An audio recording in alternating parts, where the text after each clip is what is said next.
بسم اللہ الرحمن الرحیم۔ حضرت سلمان فارسی رضی اللہ تعالیٰ عنہ فارس کے رہنے والے تھے۔ خاندانی طور پر شاہانہ فارس سے ملتے تھے۔ آپ رضی اللہ تعالیٰ عنہ کی عمر کے بارے میں مختلف روایات ملتی ہیں۔ اس پر سبھی متفق ہیں کہ 250 سال سے بہرحال زیادہ ہے۔ بعض اہل اسیر نے تو 350 سال عمر بتائی ہے اور کہتے ہیں کہ آپ رضی اللہ تعالیٰ عنہ حضرت عیسیٰ علیہ السلام کے حواریوں کا زمانہ پایا ہے۔ حضرت سلمان فارسی رضی اللہ عنہ نے اپنی کہانی اپنی زبانی یوں بیان کی ہے کہ ہم مجوسی تھے۔ میرے والد نے مجھے آتش گدا کی نگرانی سپرد کر رکھی تھی اور حکم دیا تھا کہ یہ آگ بجھنے نہ پائے۔ ایک مرتبہ مجھے کھیتوں کی نگہداشت کے لیے بھیجا گیا اور ساتھ ہی تاکید کی گئی کہ بہت جلد واپس آ جانا۔ میں عیسائیوں کے گرجا کے قریب سے گزرا تو ان کی دعا ہو رہی تھی۔ ان کے دعائیہ کلمات نے میرے دل پر اثر کیا۔ میں نے یقین کر لیا کہ یہ عقیدہ ہمارے عقیدے سے بہتر معلوم ہوتا ہے۔ میں نے ان لوگوں سے گفتگو میں دلچسپی لی، متعدد سوالات کیے۔ گھر پہنچنے میں دیر ہو گئی۔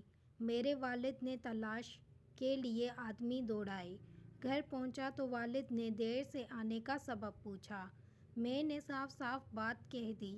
والد نے مجھے ہر طریقے سے سمجھایا کہ ہمارا دین صحیح ہے، حق ہے، باقی ادیان باطل ہیں، مگر باپ کی تقریر نے میرے دل پر کوئی اثر نہ کیا اور میں نے کہہ دیا، ابا جی، سچ تو یہی ہے کہ دین نصرانیت حق ہے۔ بس پھر کیا تھا، مصائب و آلام کے پہاڑ ٹوٹ پڑے اور دکھوں کا آغاز ہو گیا۔ مجھے میرے کمرے میں بند کر دیا گیا۔ گھر سے باہر جانے پر پابندی عائد کر دی گئی۔ پاؤں میں بیڑیاں پہنا دی گئیں۔ اب میرے لیے اس کے بغیر کوئی چارہ نہیں تھا کہ کسی نہ کسی طریقے سے یہاں سے نکل جاؤں۔ میں نے خفیہ طور پر عیسائیوں سے رابطہ کیا اور انہیں کہا کہ جب کوئی قافلہ شام کو جائے تو مجھے بتا دینا۔ آخر ایک قافلے کے ساتھ نکل بھاگنے کا موقع مل گیا۔ شام جا کر پوچھا، یہاں بڑا عالم کون ہے؟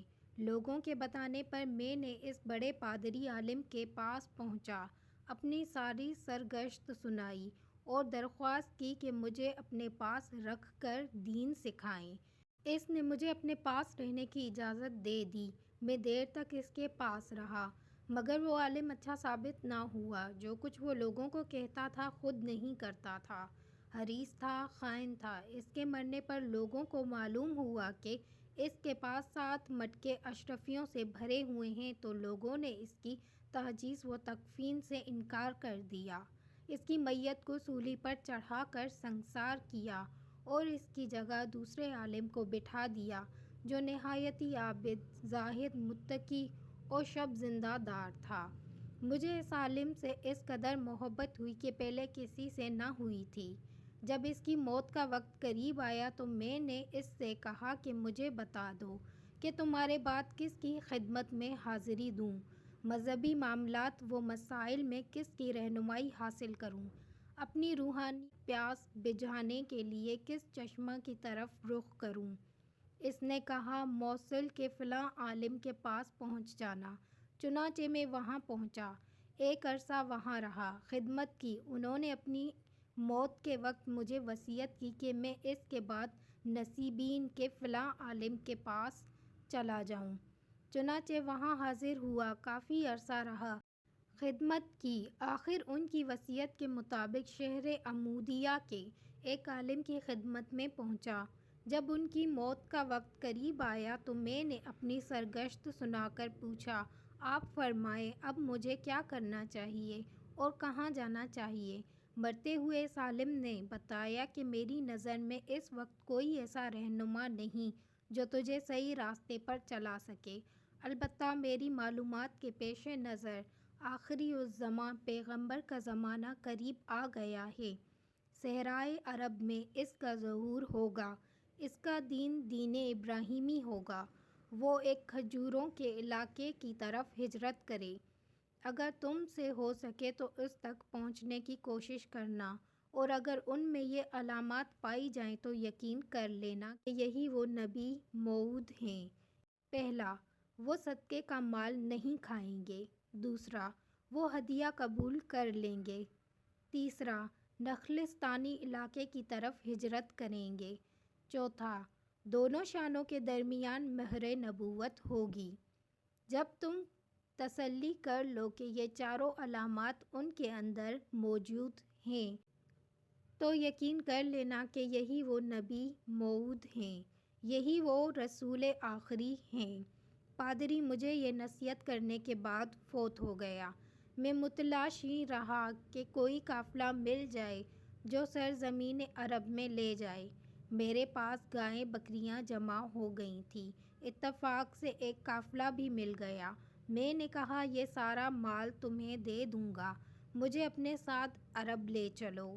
بات طے ہو گئی، مگر میرے ساتھ سلوک یہ ہوا کہ اس قافلے نے مجھے غلام بنا کر وادی کرہ کے ایک یہودی کے ہاتھ بیچ دیا۔ جب اس یہودی کے ساتھ اس کے علاقے میں آیا تو مجھے محسوس ہوا کہ شاید یہی وہ سرزمین ہے جس کے متعلق مجھے بتایا گیا ہے۔ اسی تذبذب میں تھا کہ اس یہودی نے بنو قریظہ کے ایک دوسرے یہودی کے ہاتھ بیچ دیا۔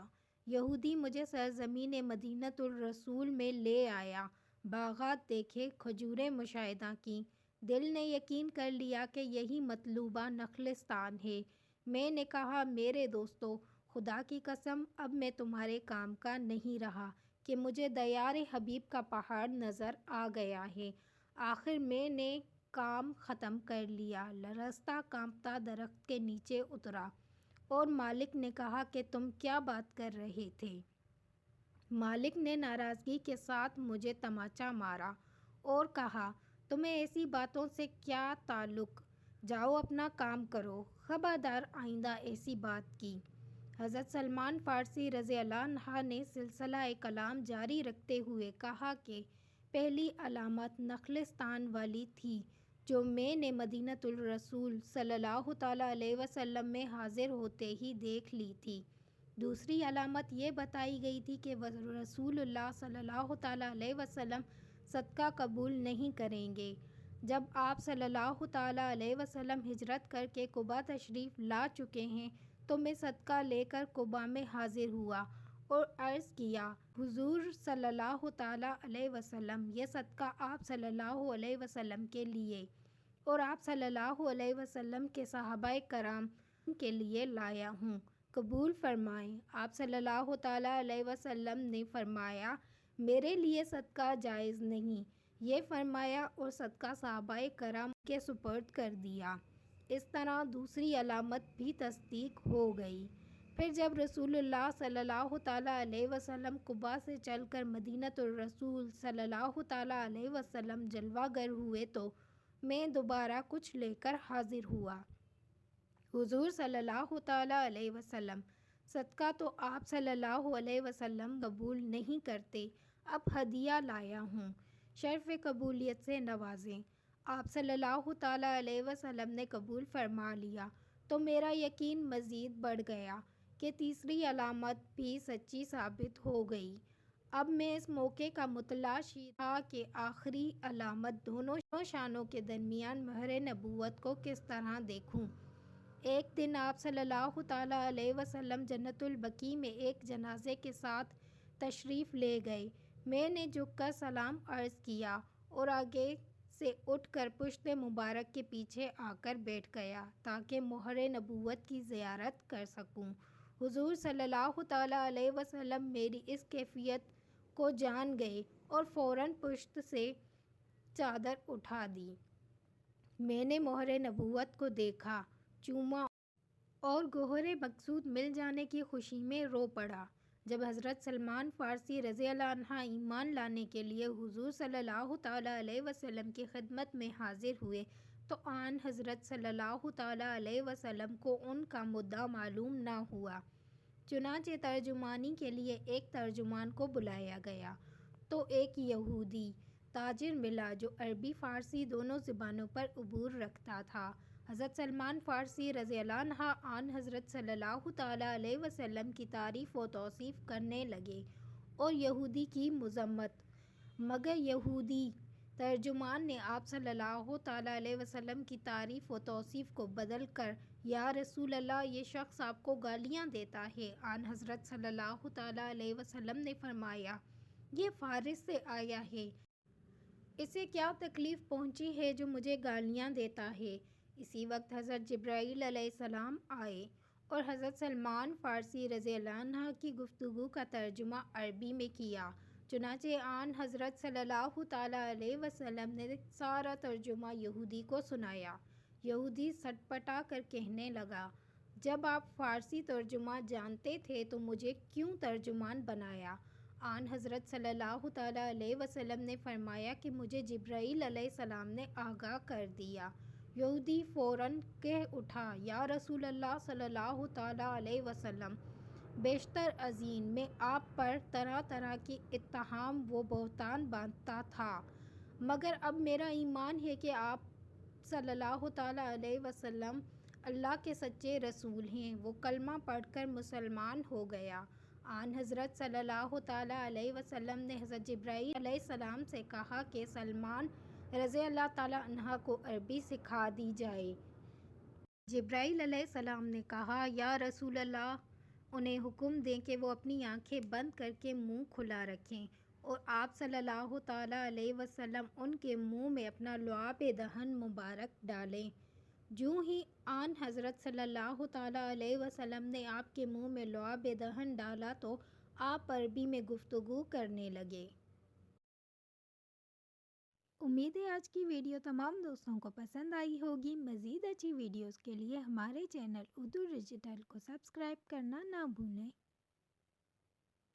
ہمیں اپنی دعاؤں میں یاد رکھیں۔ اللہ حافظ۔